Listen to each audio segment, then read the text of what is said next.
जुगो जोग्या टल हलत पलत रखियक कृपा निधान। चवर छतर तखत दे मालिक साहिब सतगुरु। श्री गुरु ग्रंथ साहिब जी दी पावन हजूरी अंदर शोभाईमान। गुरु रूप गुरु प्यारी खालसा सा संगत जी वडभागी जीव हाँ, जिन्हां नूं संध्या दे वेले सजे होए दीवान विच मिल बैठ के गुरु नानक साहब महाराज जी का पावन जीवन गुर इतिहास सरवण करन दा सुभाग समा प्राप्त होया है। कवि संतोख सिंह जी श्री नानक प्रकाश ग्रंथ दे अंदर दर्शा रहे हैं कि पिता मेहता कल्याण दास जी ने गुरु नानक साहब महाराज जी नूं 20 रजतपन दिते है ते क्या कि पुत्रा कोई वधिया जाके वणज वपार करके आ, कोई चंगा सौदा करके आ जिहदे विचों सानू बहुत ज़्यादा लाभ जिहड़ा वो प्राप्त होवे।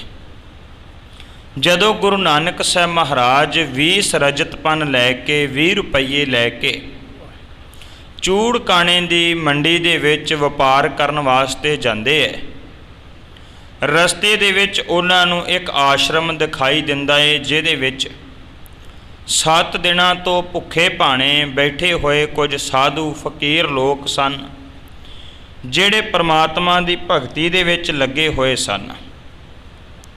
जिस वक्त गुरु नानक साहब महाराज ने उन्हां नूं तकिया वेखिया ते उसे पन ही जिहड़ा है गुरु नानक साहब महाराज ने उन्हां नूं 20 रजतपन जिहड़े भेटा कर दिते। उन्हां साधुआं ने कहा कि असीं पैसे की करने हैं, जे तू साडे लई कुछ करना चाहुंदा है ते असीं भुखे हाँ, सानू कुछ लिया के खवा दे छका दे। कवि संतोख सिंह कहंदे गुरु नानक साहब महाराज ने रस्तां वस्तां ते कपड़े आदि जिहड़े खरीद के उन्हां नूं दिते। जदों घर आए ते उन्हां दा साथी सीधा अपने घर चलिया गया ते गुरु नानक साहब महाराज पिंड तो बाहर ही एक तलाब के कंढे ते रुक जाते हैं। जदों मेहता कल्याण दास नूं पता लगता है वो साथी नूं नाल लैके तलाब के कंढे ते जाके गुरु नानक साहब महाराज नूं पुछदे आ भी किहड़ा वपार कीता है, तू घर क्यों नहीं आया, इत्थे क्यों आण के बैठ गया है। ते कवि संतोख सिंह जी कहंदे ने गुरु नानक साहब महाराज जदों अगों कोई जवाब नहीं दे रहे सन ते पिता ने मेहता कल्याण दास जी ने गुस्से विच आण के गुरु नानक साहब महाराज जी दे पावन मुखार बिंद ते उसे वक्त एक चपेड़ मार दिते। इन्हां चिर नूं बेबे नानकी जी गुरु नानक साहब महाराज जी दे वड्डी भैन पहुँच जाते ने, वो पिता दा हथ पकड़ लेंदे है। पिंड दे सारे लोग जिहड़े मगर आए सी वो बार बार मेहता कल्याण दास नूं वरजदे ने, रोकदे ने कि देख गुस्सा तेरा जायज़ नहीं, पुत्र तेरा साधु पुरुष है। फिर सारे दे सारे जदों पिंड वाले पासे नूं तुरदे है ते अगों फिर मात तृप्ता जी जिहड़े मिलदे है ते अपने पुत्र नूं अपनी छाती नाल ला के प्रेम करदे है। इस तो अगलेरे इतिहास की लड़ी दे विच कवि संतोख सिंह जी की दर्शा रहे ने। इस लड़ी दे नाल जुड़न वास्ते आप समूह संगत एक बार रसना तो उच्चारण करियो, सारे आखियो जी सतनाम वाहिगुरु साहिब जी।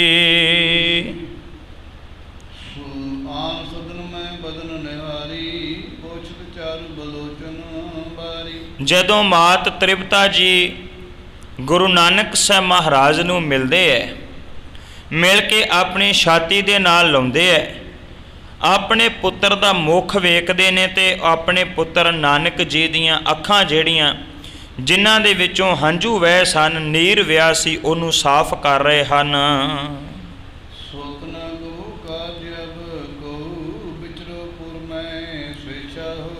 मात तृप्ता जी कहन लगे, कहंदे पुत्र नानक देख, मैं नहीं तेनू कहंदी तू कोई काम करया करी, तेरी मर्जी है, तू किवें भी की करना है, तेरी इच्छा होवेगी तू पिंड दे विच तुरी फिरी फकीरां दे कोल साधुआं दे कोल बैठना है, ਮੈਂ ਤੇਰੇ ਤੇ ਕੋਈ ਜ਼ੋਰ ਨਹੀਂ ਪਾਵਾਂਗੀ ਕਿ ਤੂੰ ਕੇਵਲ ਤੇ ਕੇਵਲ ਸੰਸਾਰੀ ਕੰਮ ਜਿਹੜਾ ਉਹ ਕਰਿਆ ਕਰ। ਜੋ ਨਾ ਕਰੋਗੇ ਕੋਈ ਵਿਵਹਾਰਾ, ਨਹਿ ਬਿਗੜੇ ਕਛ ਹੋਏ ਨਾ ਗਾਰਾ। ਮਾਤ ਤ੍ਰਿਪਤਾ ਜੀ ਕਹਿਣ ਲੱਗੇ, ਪੁੱਤਰ ਵੇਖ, ਕੰਮ ਤੇ ਉਦੋਂ ਹੀ ਵਿਗੜਦਾ ਨਾ ਜਦੋਂ ਤੂੰ ਕੋਈ ਕੰਮ ਕਰਨ ਜਾਣਾ ਹੈ। ਜੇ ਤੂੰ ਕੰਮ ਕਰਨ ਜਾਵੇਂਗਾ ਹੀ ਨਾ ਤੇ ਨਾ ਕੋਈ ਕੰਮ ਵਿਗੜੇਗਾ, ਨਾ ਤੇਰੇ ਪਿਤਾ ਨੂੰ ਕੋਈ ਗੁੱਸਾ ਆਵੇਗਾ, ਨਾ ਕੋਈ ਕਲੇਸ਼ ਹੋਵੇਗਾ। ਇਸ ਕਰਕੇ ਮੈਂ ਤੈਨੂੰ ਅੱਜ ਤੋਂ ਬਾਅਦ ਕੋਈ ਕੰਮ ਕਰਨ ਵਾਸਤੇ ਵੀ ਨਹੀਂ ਭੇਜਾਂਗੀ। ਮਾਤ ਤ੍ਰਿਪਤਾ ਕਹਿਣ ਲੱਗੇ, ਕਹਿੰਦੇ ਪੁੱਤਰ ਪਰਮਾਤਮਾ ਨੇ ਸਾਨੂੰ ਬੜੀਆਂ ਖੁਸ਼ੀਆਂ ਦਿੱਤੀਆਂ, ਉਹਨੇ ਸਾਨੂੰ ਬੜੀਆਂ ਵਡਿਆਈਆਂ ਦਿੱਤੀਆਂ, ਬੜੇ ਸੁੱਖ ਜਿਹੜੇ ਸਾਨੂੰ ਦਿੱਤੇ ਹੈ, ਤੇ ਉਹ ਸਾਡੇ ਦਿੱਤੇ ਹੋਏ ਸੁੱਖ ਜਿਹੜੇ ਆ ਉਹ ਤੂੰ ਵੀ ਮਾਣ, ਅਸੀਂ ਵੀ ਮਾਣਦੇ ਹਾਂ, ਤੇ ਇਦਾਂ ਹੀ ਅਸੀਂ ਸਾਰਾ ਪਰਿਵਾਰ ਜਿਹੜਾ ਉਹ ਖੁਸ਼ ਰਵਾਂਗੇ।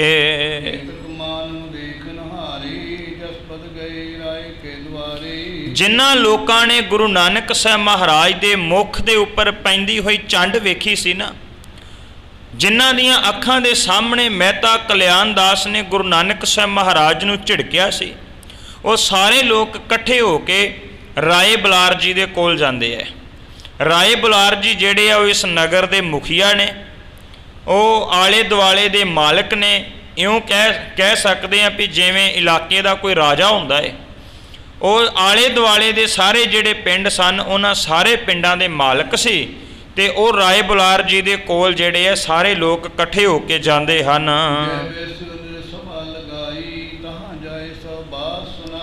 ਜਦੋਂ ਸਾਰੇ ਲੋਕ ਇਕੱਠੇ ਹੋ ਕੇ ਰਾਏ ਬੁਲਾਰ ਦੇ ਕੋਲ ਗਏ, ਤੇ ਰਾਏ ਬੁਲਾਰ ਜੀ ਜਾਂਦਿਆਂ ਨੂੰ ਸਭਾ ਲਾ ਕੇ ਬੈਠੇ ਹੋਏ ਸੀ, ਘਰ ਦੇ ਵਿੱਚ ਬੈਠੇ ਸੀ। ਉਹਨਾਂ ਲੋਕਾਂ ਨੇ ਜਾ ਕੇ ਸਾਰੀ ਗੱਲ ਜਿਹੜੀ ਹੈ ਰਾਏ ਬੁਲਾਰ ਨੂੰ ਦੱਸ ਦਿੱਤੀ ਹੈ।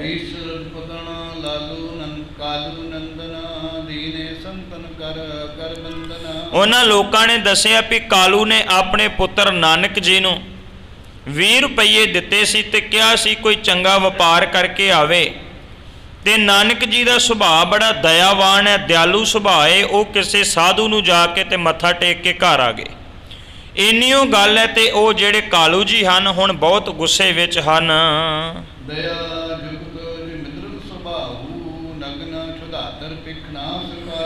ਜਿਹੜੇ ਲੋਕ ਗਏ ਸਨ ਰਾਏ ਬੁਲਾਰ ਨੂੰ ਦੱਸਣ ਵਾਸਤੇ, ਉਹ ਦੱਸ ਰਹੇ ਨੇ ਕਿ ਰਾਏ ਜੀ ਇਹ ਨਾਨਕ ਜੀ ਦਾ ਦਿਆਲੂ ਸੁਭਾਅ ਹੈ ਕਿ ਉਹ ਕਿਸੇ ਨੂੰ ਭੁੱਖਿਆ ਨਹੀਂ ਵੇਖ ਸਕਦੇ, ਕਿਸੇ ਨੂੰ ਉਹਨਾਂ ਦਾ ਤਨ ਨੰਗਾ ਹੋਵੇ ਤੇ ਤਨ ਨੰਗਾ ਨਹੀਂ ਵੇਖ ਸਕਦੇ। ਇਸ ਕਰਕੇ ਉਹਨਾਂ ਨੇ ਭੁੱਖੇ ਲੋਕ ਵੇਖੇ, ਉਹਨਾਂ ਨੇ ਤਨ ਨੰਗਾ ਵੇਖਿਆ, ਤੇ ਉਹਨਾਂ ਨੇ ਉਹਨਾਂ ਨੂੰ 20 ਰੁਪਏ ਜਿਹੜੇ ਉਹ ਦਾਨ ਕਰ ਦਿੱਤੇ ਹਨ।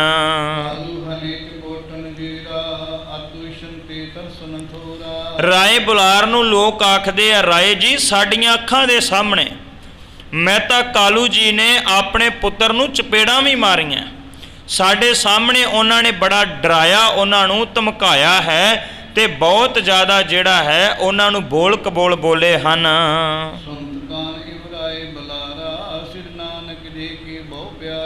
ਜਿਹੜੇ ਰਾਏ ਬੁਲਾਰ ਗੁਰੂ ਨਾਨਕ ਸਾਹਿਬ ਮਹਾਰਾਜ ਨੂੰ ਬਹੁਤ ਪ੍ਰੇਮ ਕਰਦੇ ਸੀ, ਇੰਨਾ ਪਿਆਰ ਕਰਦੇ ਸੀ ਕਿ ਰਾਏ ਬੁਲਾਰ ਤੇ ਕਈ ਵਾਰ ਕਹਿ ਦਿਆ ਕਰਦੇ ਸੀ ਵੀ ਮੇਰੀ ਨਗਰੀ ਇਸ ਨਾਨਕ ਦੇ ਕਰਕੇ ਵਸਦੀ ਹੈ। ਤੇ ਉਹ ਜਿਹੜੇ ਰਾਏ ਬੁਲਾਰ ਜੀ ਗੁਰੂ ਨਾਨਕ ਸਾਹਿਬ ਮਹਾਰਾਜ ਨੂੰ ਇੰਨਾ ਪਿਆਰ ਕਰਦੇ, ਜਦੋਂ ਉਹਨਾਂ ਨੇ ਇਹ ਸਾਰੀਆਂ ਗੱਲਾਂ ਆਪਣੇ ਕੰਨੀ ਸੁਣੀਆਂ ਹਨ।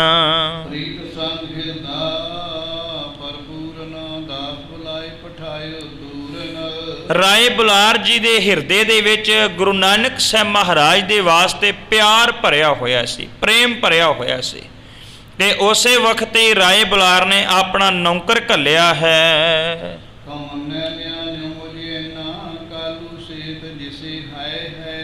ਕਹਿਣ ਲੱਗੇ ਕਿ ਉਹਨਾਂ ਨੇ ਉਸੇ ਵਕਤ ਜਦੋਂ ਆਪਣੇ ਨੌਕਰ ਨੂੰ ਭੇਜਿਆ ਗੁਰੂ ਨਾਨਕ ਸਾਹਿਬ ਮਹਾਰਾਜ ਨੂੰ ਬੁਲਾਉਣ ਵਾਸਤੇ, ਨੌਕਰ ਛੇਤੀ ਦੇ ਨਾਲ ਗਿਆ ਤੇ ਗੁਰੂ ਨਾਨਕ ਸਾਹਿਬ ਮਹਾਰਾਜ ਨੂੰ ਬੁਲਾ ਕੇ ਲਿਆਇਆ।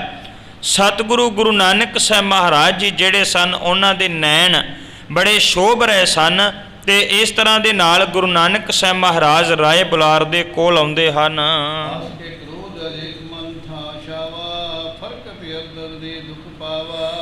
ਰਾਏ ਬੁਲਾਰ ਜੀ ਜਿਹੜੇ ਸਨ ਅੰਦਰੋਂ ਅੰਦਰੀ ਬੜੇ ਦੁਖੀ ਹੋ ਰਹੇ ਸਨ, ਬੜੇ ਗੁੱਸੇ ਵਿੱਚ ਵੀ ਸਨ। ਮਹਿਤਾ ਕਾਲੂ ਤੇ ਗੁੱਸਾ ਆ ਰਿਹਾ ਸੀ, ਨਾਲੇ ਅੰਦਰੋਂ ਅੰਦਰੀ ਦੁਖੀ ਹੋਈ ਜਾ ਰਹੇ ਸਨ। ਸੀਤਲ ਸਵਾਸ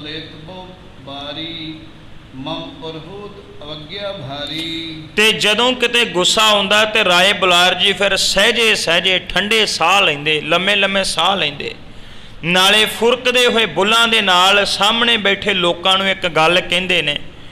ਕਹਿੰਦੇ ਅੱਜ ਮੇਰੀ ਨਗਰੀ ਦੇ ਵਿੱਚ ਬਹੁਤ ਜ਼ਿਆਦਾ ਨਰਾਦਰ ਹੋਇਆ ਹੈ, ਉਹ ਨਰਾਦਰ ਜਿਹੜਾ ਕਦੇ ਵੀ ਹੋਣਾ ਨਹੀਂ ਸੀ ਚਾਹੀਦਾ। ਕਲਾਵਾਂ ਕਲਹੀਨ ਕਿਰਪਾਲਾ ਵੈ ਤਾਕੋ ਤ੍ਰਿਸ਼ਕਾਲ ਵਿਸਾਲਾ। ਕਹਿਣ ਲੱਗੇ ਸਰਬ ਸ਼ਕਤੀਮਾਨ, ਸਾਰੀਆਂ ਕਲਾ ਜਿਹੜੀਆਂ ਨੇ ਜਿਹਦੇ ਵਿੱਚ ਬਿਰਾਜਮਾਨ ਹੈ, ਜਿਹਦੇ ਅੰਦਰ ਕੋਈ ਕਲਪਨਾ ਹੀ ਨਹੀਂ ਆਉਂਦੀ, ਜਿਹੜਾ ਕਿਰਪਾਲੂ ਹੈ, ਉਹ ਸਾਰਿਆਂ ਦਾ ਮਾਲਕ ਗੁਰੂ ਨਾਨਕ ਜਿਹੜੇ ਹੈ ਅੱਜ ਉਹਨਾਂ ਦਾ ਅਪਮਾਨ ਹੋ ਗਿਆ ਹੈ।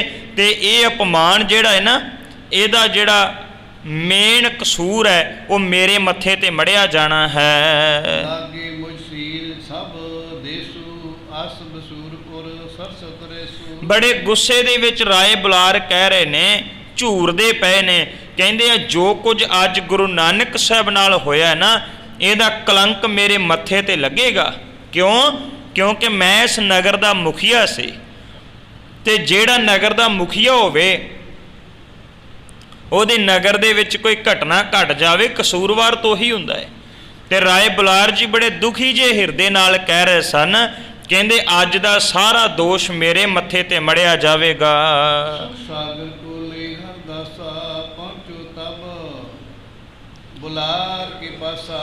ਗੁਰੂ ਨਾਨਕ ਸਾਹਿਬ ਮਹਾਰਾਜ ਜਿਹੜੇ ਸੁੱਖਾਂ ਦੇ ਸਮੁੰਦਰ ਹੈ, ਇੱਕ ਨੌਕਰ ਜਿਹੜਾ ਭੇਜਿਆ ਹੋਇਆ ਸੀ, ਉਹ ਨੌਕਰ ਗੁਰੂ ਨਾਨਕ ਸਾਹਿਬ ਮਹਾਰਾਜ ਨੂੰ ਲੈ ਕੇ ਰਾਏ ਬੁਲਾਰ ਦੇ ਸਾਹਮਣੇ ਪਹੁੰਚ ਜਾਂਦਾ ਹੈ। ਪ੍ਰੇਮ ਰੂਪ ਪੂਰਨ ਉਰ ਧਾਰਾ ਲੋਚਨ ਦਰ ਜਨ ਛੁਟਿਓ ਫੁਹਾਰਾ। ਗੁਰੂ ਨਾਨਕ ਸਾਹਿਬ ਮਹਾਰਾਜ ਸੁੰਦਰ ਨੇਤਰਾਂ ਵਾਲੇ, ਜਿਨ੍ਹਾਂ ਦੀਆਂ ਅੱਖਾਂ ਦੇ ਵਿੱਚੋਂ ਪ੍ਰੇਮ ਦੀ ਫੁਹਾਰ ਵਗ ਰਹੀ ਸੀ, ਸਤਿਗੁਰੂ ਗੁਰੂ ਨਾਨਕ ਸਾਹਿਬ ਮਹਾਰਾਜ ਜੀ ਜਿਹੜੇ ਹਨ ਉਹ ਰਾਏ ਬੁਲਾਰ ਦੇ ਸਾਹਮਣੇ ਆਉਂਦੇ ਹਨ। ਪਏ ਜਲਜ ਤੇ ਜੀਦਲ ਸਜਲ ਸੀ ਨਿਧਾਰਾ ਗੈਰਤ ਤਬ ਬਲ ਕੀ। ਕਵੀ ਸੰਤੋਖ ਸਿੰਘ ਜੀ ਆਖ ਰਹੇ ਨੇ, ਕਹਿੰਦੇ ਜਦੋਂ ਗੁਰੂ ਨਾਨਕ ਸਾਹਿਬ ਮਹਾਰਾਜ ਆਉਂਦੇ ਨਾ ਰਾਏ ਬੁਲਾਰ ਦੇ ਸਾਹਮਣੇ, ਉਹਨਾਂ ਦੇ ਕਾਲੇ ਸੁੰਦਰ ਨੈਣ ਸੀ, ਮਾਨੋ ਜਿਵੇਂ ਕਾਲੀ ਘਾਟ ਬੱਦਲਾਂ ਦੀ ਚੜ੍ਹ ਕੇ ਆਈ ਹੋਵੇ, ਜਿਵੇਂ ਧਰਤੀ ਦੇ ਉੱਪਰ ਪਾਣੀ ਦੀਆਂ ਬਾਰਿਸ਼ ਦੀਆਂ ਬੂੰਦਾਂ ਡਿੱਗਦੀਆਂ, ਇੱਦਾਂ ਗੁਰੂ ਨਾਨਕ ਸਾਹਿਬ ਮਹਾਰਾਜ ਜੀ ਦੇ ਚਿਹਰੇ ਦੇ ਉੱਪਰੋਂ ਨੇਤਰਾਂ ਦੇ ਵਿੱਚੋਂ ਉਹ ਜਿਹੜਾ ਨੀਰ ਸੀ ਉਹ ਡਿੱਗਿਆ ਹੋਇਆ ਸੀ। ਗੁਰੂ ਨਾਨਕ ਸਾਹਿਬ ਮਹਾਰਾਜ ਆਉਂਦੇ ਹਨ। ਪੂਰਨ ਤਜਕਰ ਉਠਿਓ ਪ੍ਰਿਯੰਕਾ ਕਰ ਸਤਕਾਰ ਦੀਨ ਅਰ ਅੰਕਾ। ਜਦੋਂ ਗੁਰੂ ਨਾਨਕ ਸਾਹਿਬ ਮਹਾਰਾਜ ਰਾਏ ਬੁਲਾਰ ਦੇ ਸਾਹਮਣੇ ਆਏ, ਉਸੇ ਵਕਤ ਰਾਏ ਬੁਲਾਰ ਜਿਹੜੇ ਹਨ ਆਪਣੇ ਪਲੰਗ ਤੋਂ ਉੱਠੇ ਨੇ।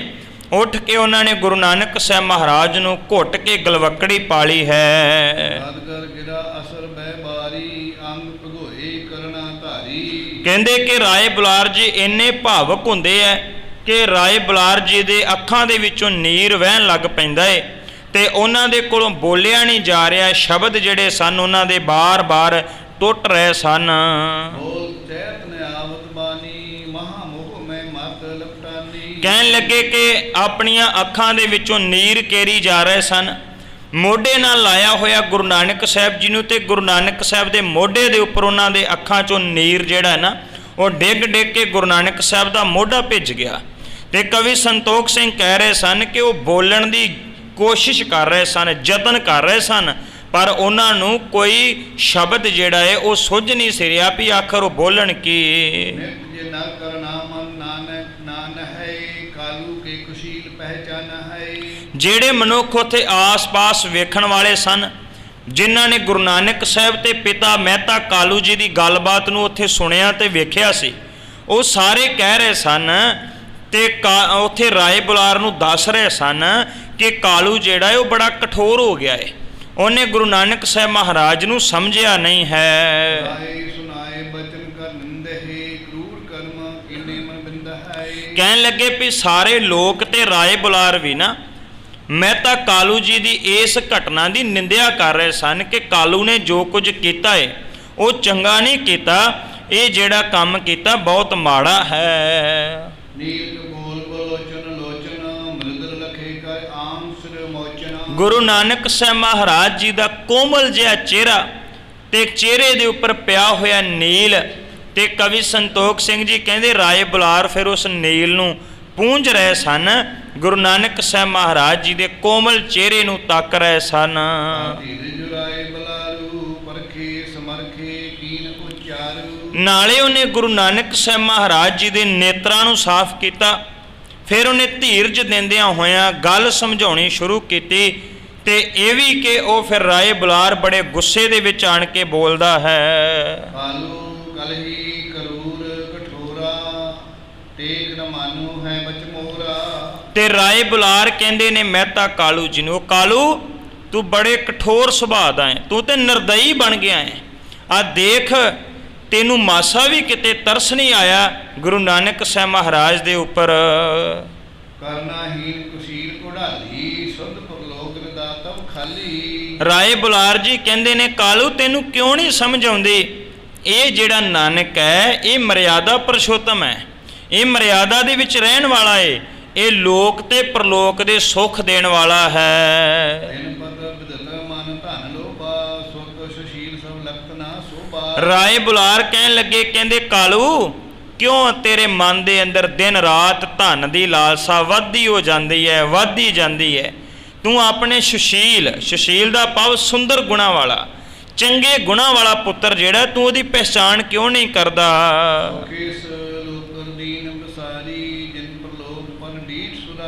ਕਹਿਣ ਲੱਗੇ ਕਿ ਤੂੰ ਵੇਖ ਤੈਨੂੰ ਲੋਕ ਪਰਲੋਕ ਦੀ ਕੋਈ ਸਮਝ ਨਹੀਂ ਆਉਂਦੀ, ਤੂੰ ਆਪਣੇ ਕਿਉਂ ਲੋਕ ਪਰਲੋਕ ਦੇ ਸੁੱਖ ਗਵਾ ਰਿਹਾ ਹੈ, ਕੇਵਲ ਧਨ ਦੇ ਪਿੱਛੇ ਪਿਆ ਹੋਇਆ ਹੈ। ਆਸੋਚ ਉਚਿਤ ਨਾ ਤਵ ਘਰ ਮਾਹੀ ਛਤਰੀ ਵਰਨਾ ਕਰਮ ਬਹਿ ਨਾਹੀ। ਕਹਿਣ ਲੱਗੇ ਕਿ ਆ ਦੇਖ ਇਹ ਨਾਨਕ ਜਿਹੜਾ ਹੈ ਨਾ, ਇਹ ਵੱਖਰੀ ਗੱਲ ਹੈ ਕਿ ਛਤਰੀ ਕੁਲ ਦੇ ਵਿੱਚ ਪੈਦਾ ਹੋ ਗਿਆ, ਤੇਰੇ ਘਰ ਵਿੱਚ ਪੈਦਾ ਹੋ ਗਿਆ। ਤੇ ਇਹ ਜਿਹੜਾ ਤੇਰੇ ਘਰ ਵਿੱਚ ਪੈਦਾ ਹੋਇਆ ਨਾ, ਇਹ ਇਸ ਤਰ੍ਹਾਂ ਹੈ ਜਿਸ ਤਰ੍ਹਾਂ ਕਵੀ ਸੰਤੋਖ ਸਿੰਘ ਅੱਗੇ ਉਦਾਹਰਨ ਦੇ ਕੇ ਸਮਝਾਉਂਦੇ ਹਨ।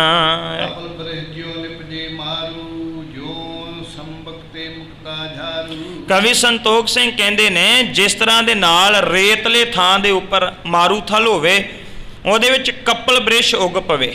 ਮੰਨਿਆ ਜਾਂਦਾ ਵੀ ਕਪਲ ਬ੍ਰਿਸ਼ ਜਿਹੜਾ ਇੱਕ ਰੁੱਖ ਹੈ ਜਿਹੜਾ ਸਵਰਗ ਦੇ ਵਿੱਚ ਉੱਗਦਾ ਹੈ, ਕਹਿੰਦੇ ਹੋਰ ਕਿਧਰੇ ਨਹੀਂ ਹੁੰਦਾ।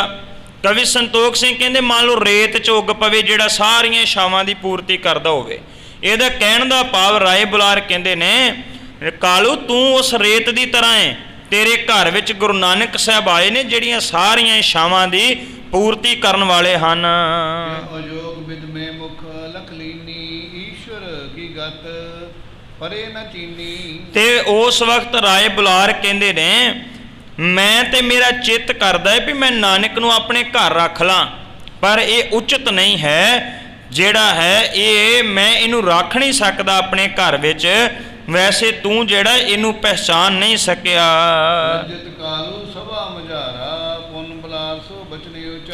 ਜਿਉਂ-ਜਿਉਂ ਰਾਏ ਬੁਲਾਰ ਬੋਲਦੇ ਜਾ ਰਹੇ ਨੇ, ਕਵੀ ਸੰਤੋਖ ਸਿੰਘ ਜੀ ਕਹਿੰਦੇ ਨੇ ਫਿਰ ਮਹਿਤਾ ਕਾਲੂ ਜੀ ਜਿਹੜੇ ਹਨ ਉਹ ਸ਼ਰਮਿੰਦੇ ਹੁੰਦੇ ਜਾ ਰਹੇ ਹਨ, ਨੀਵੀਂ ਪਾ ਰਹੇ ਹਨ।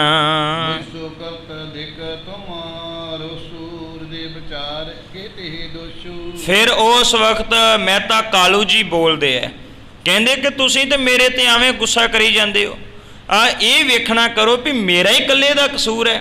ਮਹਿਤਾ ਕਾਲੂ ਜੀ ਉੱਥੇ ਖੜੀ ਸਾਰੀ ਸਭਾ ਤੇ ਰਾਏ ਬੁਲਾਰ ਜੀ ਨੂੰ ਆਖ ਰਹੇ ਹਨ, ਬੰਜ ਹੇਤ ਕਰਕੇ ਦੇਹ ਦਰਬਾ ਜਾਏ ਫਕੀਰ ਨਾ ਅਰਪਿਓ ਸਰਬਾ। ਉਸ ਵਕਤ ਰਾਏ ਬੁਲਾਰ ਜੀ ਦੇ ਸਾਹਮਣੇ ਹੋ ਕੇ ਮਹਿਤਾ ਕਾਲੂ ਜੀ ਆਖਦੇ, ਕਹਿੰਦੇ ਦੇਖੋ ਮੇਰਾ ਕੀ ਕਸੂਰ ਹੈ, ਮੈਂ ਤੇ 20 ਰੁਪਏ ਦਿੱਤੇ ਸੀ ਵਪਾਰ ਕਰਨ ਵਾਸਤੇ, ਤੇ ਇਹ ਜਿਹੜੇ ਪੈਸੇ ਹੈ ਇਹ ਸਾਰੇ ਪੈਸੇ ਫਕੀਰਾਂ ਨੂੰ ਚੜਾ ਆਇਆ ਹੈ। ਵੈਰ ਨਗਰ ਤੇ ਬੈਸਿਓ ਦੁਰ ਕੈ ਉਤਰ ਨਾ ਦੀਨੋ ਕੋ ਘਰ ਮੁਰਕੈ। ਤੇ ਜੇ ਚੜਾਈ ਆਇਆ ਸੀ ਫਕੀਰਾਂ ਨੂੰ, ਫਿਰ ਘਰ ਆਣ ਕੇ ਮੈਨੂੰ ਦੱਸਦਾ ਤੇ ਸਹੀ ਨਾ, ਇਹ ਤੇ ਬਾਹਰ ਹੀ ਉੱਥੇ ਤਲਾਅ ਦੇ ਕੰਢੇ ਤੇ ਜਾ ਕੇ ਬੈਠ ਗਿਆ ਸੀ। ਬਾਰੇ ਕਈ ਹਕੀਕਤ ਸਾਰੀ ਤਹਿ ਬੈਸਨੋ ਸਰ ਜਹ ਬਿਨ ਭਾਰੀ। ਮਹਿਤਾ ਕਾਲੂ ਜੀ ਆਖਦੇ, ਕਹਿੰਦੇ ਰਾਏ ਜੀ ਫਿਰ ਵੀ ਮੈਨੂੰ ਇਹਦੇ ਨਾਲ ਜਿਹੜਾ ਸਾਥੀ ਗਿਆ ਸੀ ਉਹਨੇ ਆਣ ਕੇ ਦੱਸਿਆ ਸਾਰਾ ਕੁਝ, ਇਹਨੇ ਤੇ ਆਣ ਕੇ ਮੈਨੂੰ ਦੱਸਿਆ ਤੱਕ ਵੀ ਨਹੀਂ ਵੀ ਇਹ ਆਖਰ ਕਰਕੇ ਕੀ ਆਇਆ ਹੈ। ਜਨਮਿਓ ਸੁਰਤ ਸੰਭਾਰਾ ਕਈ ਬਾਰਿਓ ਸਦਨੇ ਉਜਾਰਾ। ਕਹਿਣ ਲੱਗੇ ਜਦੋਂ ਤੋਂ ਮੇਰੇ ਘਰ ਵਿੱਚ ਜੰਮਿਆ ਨਾ, ਜਦੋਂ ਤੋਂ ਇਹਨੇ ਹੋਸ਼ ਸੰਭਾਲੀ ਹੈ, ਇਹਨੇ ਮੇਰੇ ਘਰ ਨੂੰ ਉਜਾੜਿਆ ਹੀ ਉਜਾੜਿਆ ਹੈ। ਅਜੇ ਇੰਨੇ ਹੀ ਬਚਨ ਕਹੇ ਸੀ ਕਿ ਵਿੱਚੋਂ ਹੀ ਟੋਕਦਿਆਂ ਹੋਇਆਂ ਰਾਏ ਬੁਲਾਰ ਕਹਿਣ ਲੱਗਿਆ, ਕਹਿੰਦਾ ਕਾਲੂ ਤੇਰਾ ਹਿਰਦਾ ਪੱਥਰ ਹੋ ਗਿਆ ਏ, ਤੈਨੂੰ ਸਮਝ ਨਹੀਂ ਆ ਰਹੀ, ਤੂੰ ਧੱਕੇ ਦੇ ਨਾਲ ਨਾਨਕ ਦੀ ਨਿੰਦਾ ਕਰੀ ਜਾ ਰਿਹਾ ਹੈ। ਪੁੱਤਰ ਨੇਹੋ ਨ ਹੈ ਜਗ ਪੇਸ਼ਾ, ਪਰਮਾਰਥ ਕੀ ਸਮਤ ਨ ਲੇਸਾ। ਕਹਿਣ ਲੱਗੇ ਕਿ ਤੂੰ ਪੁੱਤਰ ਦਾ ਮੋਹ ਕਰਦਾ ਹੈ, ਤੈਨੂੰ ਕੇਵਲ ਇਹਦੇ ਚੋਂ ਪੁੱਤਰ ਨਜ਼ਰ ਆਉਂਦਾ ਹੈ, ਥੋੜਾ ਬਹੁਤਾ ਪਰਮਾਤਮਾ ਦਾ, ਈਸ਼ਵਰ ਦਾ ਭੈ ਮਨ, ਡਰ ਮਨ, ਇਹ ਜਿਹੜਾ ਹੈ ਇਹ ਤੂੰ ਕੇਵਲ ਤੇ ਕੇਵਲ ਪਦਾਰਥਾਂ ਦੇ ਪਿੱਛੇ ਪਿਆ ਹੋਇਆ ਹੈ, ਤੂੰ ਪਰਮਾਰਥ ਨੂੰ, ਪਰਮਾਤਮਾ ਨੂੰ ਨਹੀਂ ਪਛਾਣਦਾ।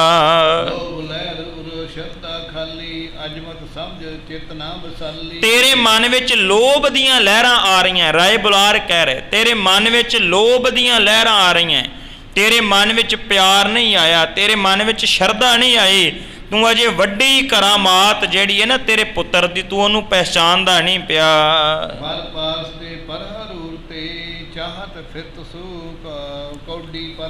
ਕਹਿਣ ਲੱਗੇ ਰਾਏ ਬੁਲਾਰ ਜੀ ਕਹਿੰਦੇ ਨੇ, ਕਾਲੂ ਤੇਰੀ ਹਾਲਤ ਇਹ ਹੈ ਕਿ ਘਰ ਦੇ ਵਿੱਚ ਪਾਰਸ ਪਿਆ ਹੋਵੇ ਤੇ ਬੰਦਾ ਕੌਡੀ ਕੌਡੀ ਬਾਹਰੋਂ ਮੰਗਦਾ ਫਿਰਦਾ ਹੋਵੇ।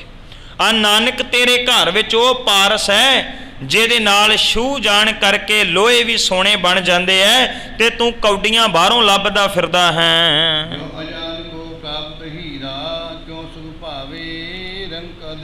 ਰਾਏ ਬੁਲਾਰ ਜੀ ਕਹਿੰਦੇ ਨੇ, ਕਹਿੰਦੇ ਕਾਲੂ ਕਿਸੇ ਕੰਗਾਲ ਗਰੀਬ ਬੰਦੇ ਨੂੰ ਕੋਈ ਹੀਰਾ ਦੇ ਦਈਏ ਨਾ ਤੇ ਉਹਨੂੰ ਹੀਰੇ ਦੀ ਪਹਿਚਾਣ ਹੀ ਨਹੀਂ ਆਉਂਦੀ, ਇਸੇ ਕਰਕੇ ਉਹ ਫਿਰ ਵੀ ਬਾਹਰੋਂ ਲੱਭਦਾ ਫਿਰਦਾ, ਫਿਰ ਵੀ ਦੁਖੀ ਰਹਿੰਦਾ ਹੈ। ਆ ਤੇਰੇ ਘਰ ਵਿੱਚ ਤੇ ਹੀਰਾ ਪੈਦਾ ਹੋਇਆ ਏ, ਆ ਫਿਰ ਵੀ ਤੂੰ ਬਾਹਰੋਂ ਕੌਡੀਆਂ ਭਾਲਦਾ ਹੈ। ਸ਼੍ਰੀ ਨਾਨਕ ਤਨ ਪਰ ਘਰ ਹਿੰਦੂ ਤੁਰਕ ਜਨਮ ਆਪਣੋ ਮਨ ਬਿੰਦੂ। ਕਹਿਣ ਲੱਗੇ ਰਾਏ ਬੁਲਾਰ ਜੀ ਕਹਿੰਦੇ ਨੇ ਕਿ ਵੇਖ ਕਾਲੂ, ਇਹ ਨਾਨਕ ਜਿਹੜਾ ਇਹ ਸਨਾਤਨੀ ਮਤ, ਹਿੰਦੂ ਮਤ ਵਿੱਚ, ਪਰ ਹਿੰਦੂ ਪਰਿਵਾਰ, ਖੱਤਰੀ ਪਰਿਵਾਰ ਵਿੱਚ ਪੈਦਾ ਹੋ ਗਿਆ, ਤੇ ਮੇਰਾ ਦੁੱਖ ਇਹ ਹੈ ਕਿ ਮੈਂ ਇੱਕ ਤੁਰਕ ਹਾਂ, ਮੈਂ ਇੱਕ ਮੁਸਲਮਾਨ ਹਾਂ। ਧਨ ਤ੍ਰਿਸ਼ਨਾ ਆਸਮੰਜਸ ਹੈ ਨਿਸਦਮਾ, ਰਾਖੋ ਸਿਮ ਕੰਧ ਪਦ ਪਦਮਾ। ਕਹਿਣ ਲੱਗੇ ਕਿ ਇਹ ਮੁਕਤੀ ਦੇ ਦਾਤੇ ਗੁਰੂ ਨਾਨਕ ਸਾਹਿਬ ਮਹਾਰਾਜ, ਦੁੱਖ ਇਹ ਹੈ ਕਿ ਜੇ ਕਿਤੇ ਮੈਂ ਮੁਸਲਮਾਨਾਂ ਦੇ ਘਰ ਪੈਦਾ ਹੁੰਦਾ ਨਾ ਤੇ ਮੈਂ ਇਹਨੂੰ ਆਪਣੇ ਘਰ ਰੱਖ ਲੈਣਾ ਸੀ, ਮੈਂ ਤੇਰੇ ਘਰ ਜਾਣ ਹੀ ਨਹੀਂ ਸੀ ਦਿਆ ਕਰਨਾ। ਜੇ ਮੈਂ ਹੁਣ ਇਦਾਂ ਦਾ ਕੋਈ ਕੰਮ ਕੀਤਾ ਤੇ ਬੜਾ ਵੱਡਾ ਇੱਕ ਪਾੜਾ ਖੜਾ ਹੋ ਜਾਣਾ ਹੈ ਕਿ ਹਿੰਦੂਆਂ ਦੇ ਘਰ ਪੈਦਾ ਹੋਇਆ ਬੱਚਾ ਮੁਸਲਮਾਨਾਂ ਵੱਲ ਰਹਿਣ ਲੱਗ ਗਿਆ। ਜੇ ਕਿਤੇ ਇਹ ਮੈਂ ਹਿੰਦੂ ਹੁੰਦਾ ਜਾਂ ਇਹ ਮੁਸਲਮਾਨਾਂ ਘਰ ਪੈਦਾ ਹੁੰਦੇ ਤੇ ਮੈਂ ਇਹਨੂੰ ਪੱਕਾ ਹੀ ਆਪਣੇ ਘਰ ਰੱਖ ਲੈਣਾ ਸੀ। ਦੁੱਖ ਹੈ ਕਿ ਤੂੰ ਸਨਾਤਨੀ ਹੈ, ਹਿੰਦੂ ਹੈ, ਮੈਂ ਤੁਰਕ ਹਾਂ, ਇਸ ਕਰਕੇ ਮੈਂ ਨਾਨਕ ਨੂੰ ਆਪਣੇ ਘਰ 'ਚ ਰੱਖ ਨਹੀਂ ਸਕਦਾ ਤੇ ਤੂੰ ਇਹਨੂੰ ਕੋਈ ਪਹਿਚਾਣਦਾ ਨਹੀਂ ਪਿਆ।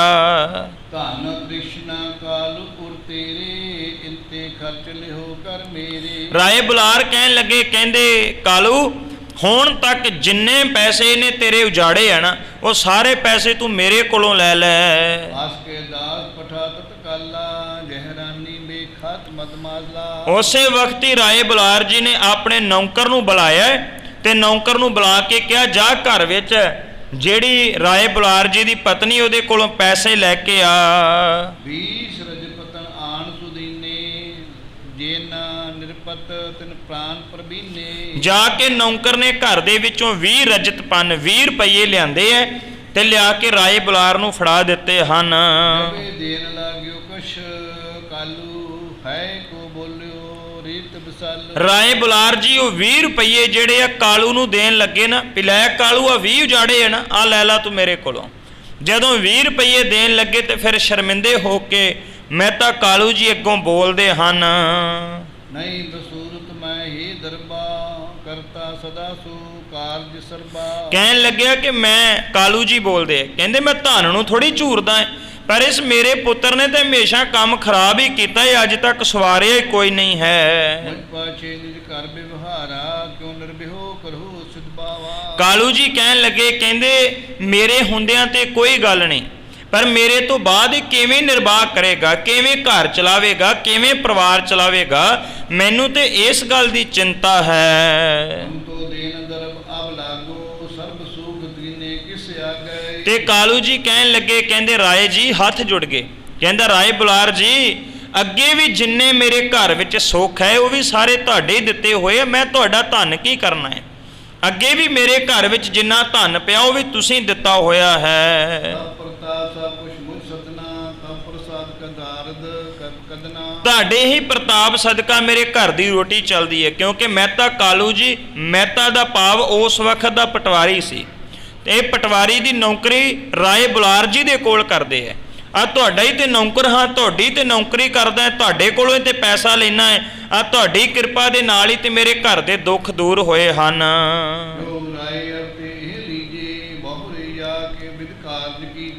ਤੇ ਰਾਏ ਬੁਲਾਰ ਜੀ ਕਹਿਣ ਲੱਗੇ, ਕਹਿੰਦੇ ਕਾਲੂ ਨਹੀਂ, ਆ ਫੜ ਹੁਣ ਤੂੰ 20 ਰੁਪਏ ਜਿਹੜੇ ਆ ਨਾ ਉਹ ਲੈ ਲਾ, ਤੇ ਅੱਗੇ ਤੋਂ ਵੀ ਜੇ ਕੋਈ ਇਹ ਖਰਚ ਕਰੇਗਾ ਤੇ ਉਹ ਵੀ ਮੈਂ ਦੇ ਦੇਵਾਂਗਾ।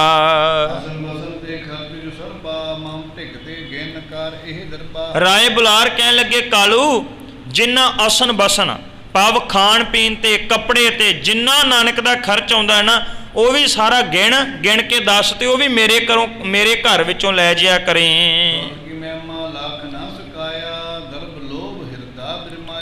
ਰਾਏ ਬੁਲਾਰ ਜੀ ਕਹਿਣ ਲੱਗੇ, ਕਾਲੂ ਤੂੰ ਆਪਣੇ ਪੁੱਤਰ ਦੀ ਮਹਿਮਾ ਨਹੀਂ ਜਾਣਦਾ, ਇਹਦੀ ਵਡਿਆਈ ਨਹੀਂ ਜਾਣਦਾ, ਇਸ ਕਰਕੇ ਤੇਰੇ ਮਨ ਵਿੱਚ ਅਜੇ ਵੀ ਧਨ ਦਾ ਲਾਲਚ ਹੈ। ਧਨ ਆਨੇ ਜਾਣੇ ਸੁਖਦਾਇਕ, ਸਤ ਪੰਥੀ ਕੀ ਕਹਿਤ ਨਲਾਇਕ। ਉਹ ਕਾਲੂ ਤੂੰ ਸਮਝਦਾ ਕਿਉਂ ਨਹੀਂ? ਇਹ ਤੇਰਾ ਪੁੱਤਰ ਹੀ ਸਾਰਿਆਂ ਨੂੰ ਧਨ ਦੇਣ ਵਾਲਾ ਹੈ, ਇਹੀ ਧਨ ਦਾ ਸਭ ਤੋਂ ਵੱਡਾ ਮਾਲਕ ਹੈ, ਤੇ ਜਿਹੜਾ ਇਹਦੇ ਮਗਰ ਤੁਰਦਾ ਹੈ ਤੂੰ ਉਹਨੂੰ ਨਲਾਇਕ ਸਮਝ ਲੈਣਾ ਹੈ, ਤੂੰ ਆਪਣੇ ਪੁੱਤਰ ਨੂੰ ਵੀ ਨਲਾਇਕ ਕਹੀ ਜਾਣਾ ਹੈ। ਅਸਲ ਵਿੱਚ ਸਾਰੇ ਧਨ ਦਾ ਮਾਲਕ ਹੀ ਤੇਰਾ ਪੁੱਤਰ ਹੈ। ਭਗਤ ਜਗਤ ਕੀ ਰਹਿਤ ਆਯੁਗ ਯੁਗਤ, ਇੱਕ ਪਨ ਗਾਹਕ ਇੱਕ ਨਾ ਸਮੂਕਤੰ। ਜੋ ਗੁਰਬਾਣੀ ਦਾ ਪਾਵਨ ਵਾਕ ਹੈ ਨਾ, ਮਹਾਰਾਜ ਕਹਿੰਦੇ ਭਗਤਾਂ ਤੇ ਸੰਸਾਰੀਆਂ ਜੋੜ ਕਦੇ ਨਾ ਆਇਆ। ਕਵੀ ਸੰਤੋਖ ਸਿੰਘ ਵੀ ਕਹਿ ਰਹੇ ਨੇ, ਕਹਿੰਦੇ ਰਾਏ ਬੁਲਾਰ ਕਹਿਣ ਲੱਗੇ, ਕਹਿੰਦੇ ਇੱਕ ਭਗਤੀ ਕਰਨ ਵਾਲਾ ਤੇ ਇੱਕ ਸੰਸਾਰੀ ਬੰਦਾ, ਦੋਵਾਂ ਦੇ ਵਿੱਚ ਜਿਹੜਾ ਹੈ ਨਾ ਉਹ ਸਮਝੌਤਾ ਨਹੀਂ ਹੋ ਸਕਦਾ, ਉਹ ਇਕੱਠੇ ਨਹੀਂ ਰਹਿ ਸਕਦੇ, ਦੋਵੇਂ ਜੁੜ ਨਹੀਂ ਸਕਦੇ। ਇਸ ਕਰਕੇ ਨਾਨਕ ਅਵਤਾਰੀ ਪੁਰਸ਼ ਹੈ, ਤੂੰ ਸੰਸਾਰੀ ਹੈ।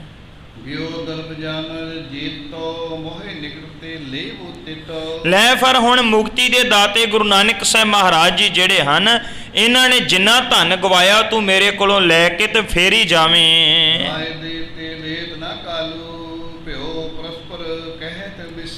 ਕਵੀ ਸੰਤੋਖ ਸਿੰਘ ਜੀ ਕਹਿੰਦੇ ਹੁਣ ਰਾਏ ਬੁਲਾਰ ਧੱਕੇ ਨਾਲ ਦੇ ਰਹੇ ਨੇ 20 ਰੁਪਏ, ਤੇ ਮਹਿਤਾ ਕਾਲੂ ਜੀ ਅੱਗੋਂ ਲੈਂਦੇ ਨਹੀਂ ਪਏ, ਉਹ ਅੱਗੋਂ ਮਨਾ ਕਰ ਰਹੇ ਨੇ ਵੀ ਮੈਂ ਲੈਣੇ ਕੋਈ ਨਹੀਂ।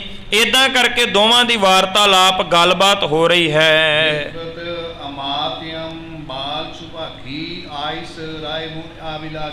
ਕਵੀ ਸੰਤੋਖ ਸਿੰਘ ਜੀ ਕਹਿੰਦੇ ਨੇ ਫਿਰ ਅੱਗੋਂ ਲਾਗੋਂ ਵਜ਼ੀਰ ਬੋਲਦਾ ਹੈ, ਜਿਹੜਾ ਵਜ਼ੀਰ ਰਾਏ ਬੁਲਾਰ ਨੇ ਰੱਖਿਆ ਹੋਇਆ ਸੀ।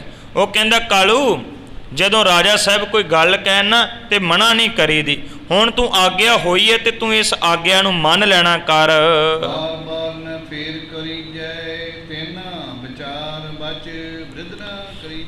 ਉਹ ਕਹਿਣ ਲੱਗਿਆ, ਵਜ਼ੀਰ ਕਹਿੰਦਾ, ਕਾਲੂ ਬਾਰ-ਬਾਰ ਗੱਲ ਮੋੜੀ ਦੀ ਨਹੀਂ ਹੈ, ਹੁਣ ਤੂੰ ਇਹ ਗੱਲ ਮੰਨ ਲੈ ਤੇ 20 ਰੁਪਏ ਜਿਹੜੇ ਹਨ ਉਹ ਰੱਖ ਲੈਣਾ ਕਰ।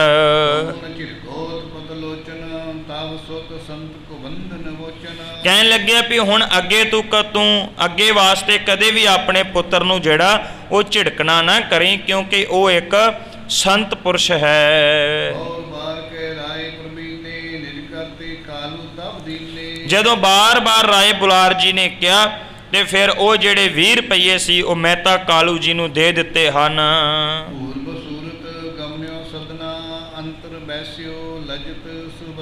ਕਹਿੰਦੇ ਵੀ ਝੂਰਦਿਆਂ ਮਹਿਤਾ ਕਾਲੂ ਜੀ ਜਿਹੜੇ ਹਨ ਉਹ ਆਪਣੇ ਘਰ ਵਾਲੇ ਪਾਸੇ ਨੂੰ ਤੁਰ ਪੈਂਦੇ ਨੇ, ਤੇ ਘਰ ਜਾ ਕੇ ਕੀ ਕਰਦੇ ਨੇ, ਘਰ ਜਾ ਕੇ ਇੱਕ ਪਾਸੇ ਹੋ ਕੇ ਬੈਠ ਜਾਂਦੇ ਹੈ।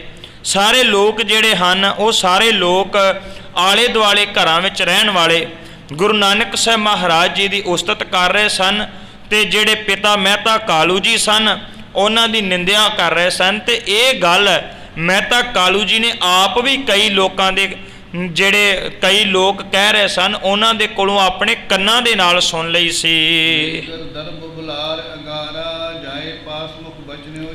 ਜਦੋਂ ਬਾਰ-ਬਾਰ ਲੋਕਾਂ ਨੇ ਕਿਹਾ, ਤਾਨੇ ਮਿਹਣੇ ਦਿੱਤੇ, ਤੇ ਫਿਰ ਮਹਿਤਾ ਕਾਲੂ ਜੀ ਜਿਹੜੇ ਹਨ ਰਾਏ ਬੁਲਾਰ ਜੀ ਦੇ ਘਰ ਜਾਂਦੇ ਹਨ, ਤੇ ਜਾ ਕੇ ਇਸ ਤਰ੍ਹਾਂ ਰਾਏ ਬੁਲਾਰ ਜੀ ਨੂੰ ਆਖਦੇ ਹਨ,